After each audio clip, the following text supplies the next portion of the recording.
반갑습니다. 실전창호입니다. 오늘 영상은 이제 날씨가 조금 더워지고 여름이 가까이 오고 있습니다. 여름이 가까이 오면 당연히 이제 태풍이 따라옵니다. 이 태풍 말만 들어도 유리가 한번 깨어져 본 경험이 있는 분들은 아주 불안해 할 겁니다. 그래서 이 유리 파손의 원인을 좀 알고 해결책을 좀 알려드리려고, 정확한 해결책을 좀 알려드리려고 합니다. 이 유리 파손만 하더라도 한 2, 3년 정도 전까지만 하더라도 태풍이 가까이 오면 각 방송사마다 뉴스 시간대 계속 강조하는 말이 있었죠. 깨어지기 쉬운 유리창에 X자로 테이프를 붙여라, 또는 뭐 신문지를 붙여라, 이런 얘기를 수십 년 동안 계속 해왔었습니다. 그 뉴스니까 우리가 믿어야 되겠는데 다 믿고 따랐죠. 따랐는데도 그게 해결책이 아니다 보니까 이제 그 말은 온데간데 없어지고, 이제 무슨 말이 나옵니까? 뭐 우유팩이나 이런 물질로 유리창이 흔들림을 막고 꼭 고정을 시켜라, 이런 얘기를 계속 이제 뉴스에서 이야기를 합니다. 제가 이 부분이 많이 불안한 겁니다. 고정을 해서 흔들림이 없으면 유리 파손이 안 일어날까? 이 고정이라는 말은 맞는데 정확한 고정이 안 됐을 때 유리 파손의 위험은 훨씬 더 커지는 겁니다.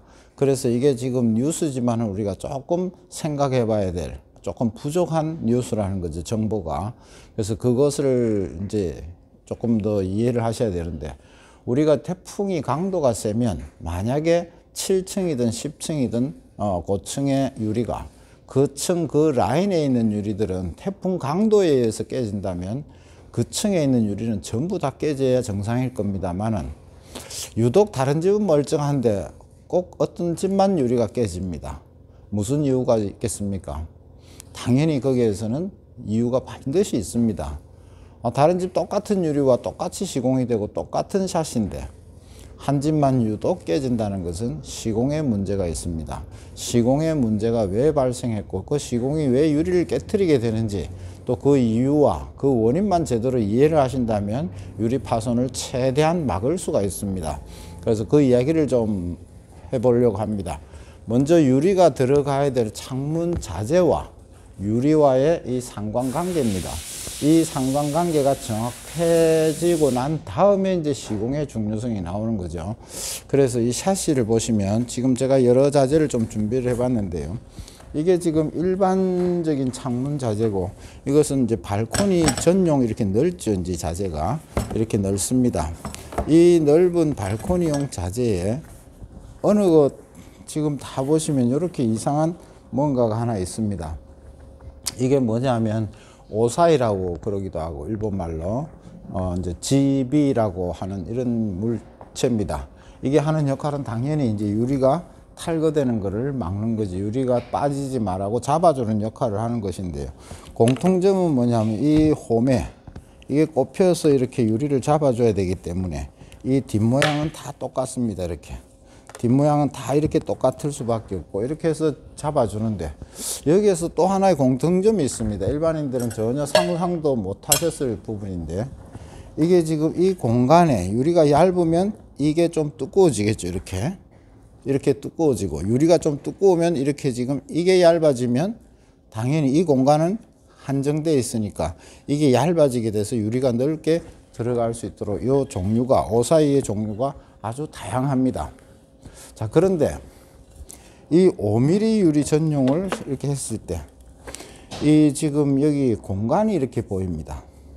유격이 있다는 얘기죠. 이렇게 붙으면은 바짝 붙을 것이고, 이렇게 떨어지면 이렇게 해서 한 2mm 이상, 2mm 정도 조금 유격을 일부러 둬놨습니다.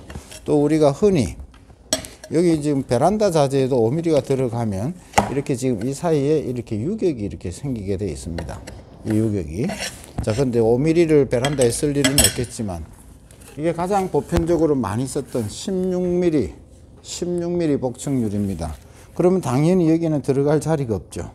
그래서 16mm 전용 이 오사이를 쓰고 나면 여기에 또 이렇게 공간이 생깁니다. 이게 지금 붙이면은 밀착이 되어 있고, 이게 지금 이렇게 뒤에 공간이 이렇게 생기는 거죠. 자, 그러면 이게 지금 왜 공간을 더 놨을까요? 유리 두께는 5mm든 16mm든 변함이 없이 고정인데 이것을 제작을 할 때 5mm에서 유격이 안 생기도록 얼마든지 제작을 할 수 있을 것이고 이것도 16mm에서 유격이 2mm 정도가 생기지 않도록 제작이 얼마든지 가능할 텐데 왜 이렇게 유격을 더 놨을까죠? 그게 바로 핵심적인 얘기입니다. 유리라는 것은 쉽게 파손이 되기 때문에 충격이나 이런 데 파손이 되기 때문에 완충 역할을 위해서 이렇게 반드시 필요한 공간입니다. 그래서 이렇게 유리가 들어가고 나면 이 사이 빈틈을 앞뒤로 실리콘이라는 게 이렇게 잡아주게 되죠. 이 실리콘이라는 것은 특징이 뭡니까?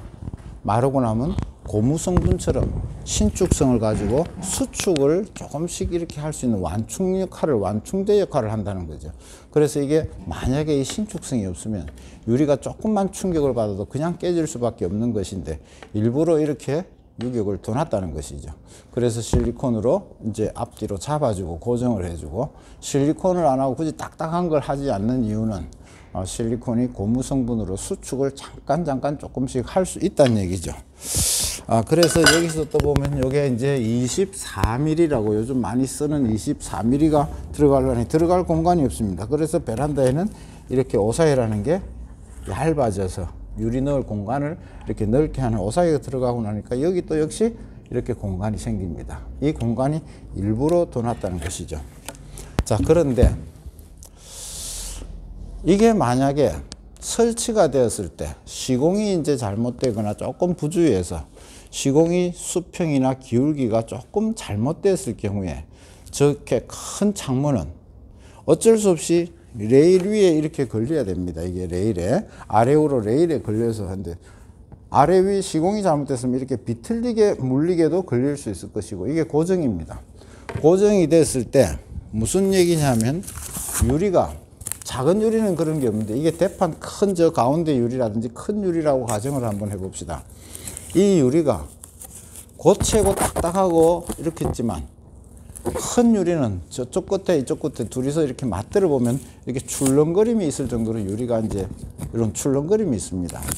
큰 유리가 이렇게 바람을 전면에서 이렇게 받으면 유리 자체에도 이렇게 수축을 잠깐 하는 그거, 그 다음에 이 유리 잡아주는 오사이에서도 역시 그렇게 작은 수축을 해서 완충 역할을 할 수가 있는데, 만약에 그래 되면 유리가 이제 견뎌내집니다. 그런데 이 유리가 만약에 이렇게 돼 있어야 될 놈이 이렇게 비틀림을, 이렇게 만약에 조금 비틀림을 당했다고 한번 가정을 해보세요. 이 비틀림 당한 채로 고정이 되어 있다면 이 가운데 충격에 의해서 유리는 그냥 터져버리고 나가게 되는 거죠. 이게 바로 유리 파손의 원인입니다. 그럼 이게 당연히 시공이 조금 부실했을 때 이 레일에 이게 걸릴 때 균일하게 완충을 할 수 있도록 이렇게 걸려야 되는데, 이게 만약에 비틀려서 이렇게 걸린다든지 해서 여기는 다이고 여기가 다이고 여기는 다이고 여기는 안 다이고 여기는 다이고 여기가 안 다인다면 이게 비틀린 채로 만약에 보인다고 고정을 했으면 유리 비틀림을 더 유발할 수 있는 거죠. 그렇게 해서 뉴스 말대로 우유팩이나 이런 걸로 그냥 단단하게 고정만 한다면, 이왕 비틀어진 놈을 더 비틀어지게 만든다면 유리 파손은 더 위험성이 커질 수밖에 없겠죠. 그래서 그런 거를 정확하게만 이해를 하신다면 유리가 아무리 커도 그 신축성을 미리 고려해서 제작이 되었고, 유리 자체에서도 큰 유리일수록 잠깐 울렁울렁거리는 이제 신축성이 조금 있다는 거죠. 그래서 유리 파손을 막아주기 위한 목적인데, 자, 그럼 답은 나왔습니다. 여러분들 집에 설치된 발코니나 큰 창이 보시면, 관찰을 해보시면 눈으로도 보입니다.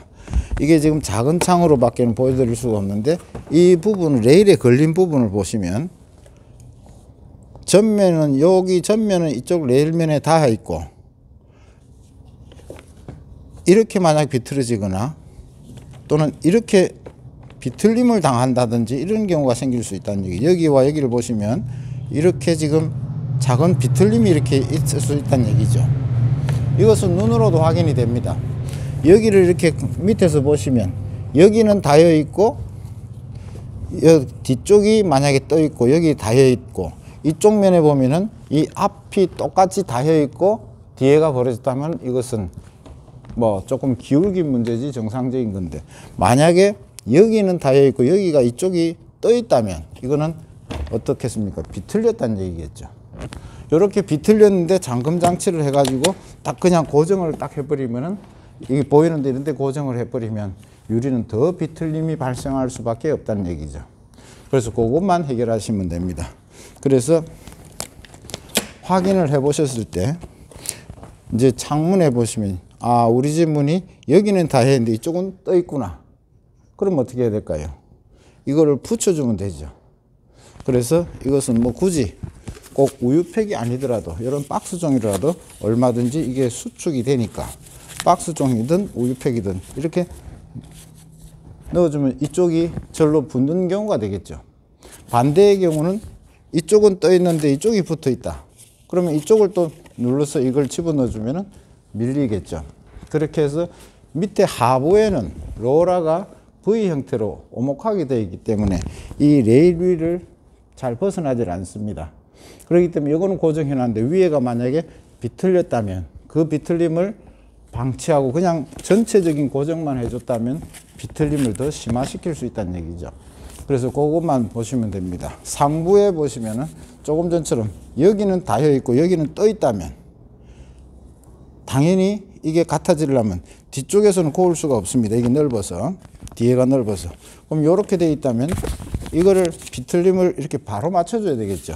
그래서 이렇게 여기가 떠 있고 여기가 붙어 있다면 이 부분을 같이 이렇게 띄워주듯이 비틀림 균형을 막아주시면, 뒤쪽 문도 마찬가지입니다. 이것은 위로 쳐다보시면 보입니다. 어느 쪽에 붙었고 어느 쪽에 떨어졌고, 이 균형만 제대로 맞춰주시면 유리에 이렇게 이제 유리 자체적으로 큰 유리가 이렇게 지금 수축, 복원하는 신축성과 그 다음에 뒤에서 유리를 잡아주고 해주는 오사이와 실리콘의 기능을 최대한 활용하시는 겁니다. 근데 이 활용이 안 되고 그냥 비틀림을 더 비틀어 주듯이 고정을 한다든지 이러면 유리 파손이 훨씬 더 위험성이 높아지는 겁니다. 좀 간단한데 이걸 의외로 아무도 잘 얘기를 안 하고 모르기 때문에 이런 원리만 조금 아시면 올여름 태풍은 별로 그렇게 걱정을 안 하셔도 될 겁니다. 오늘 여기까지 하도록 하겠습니다.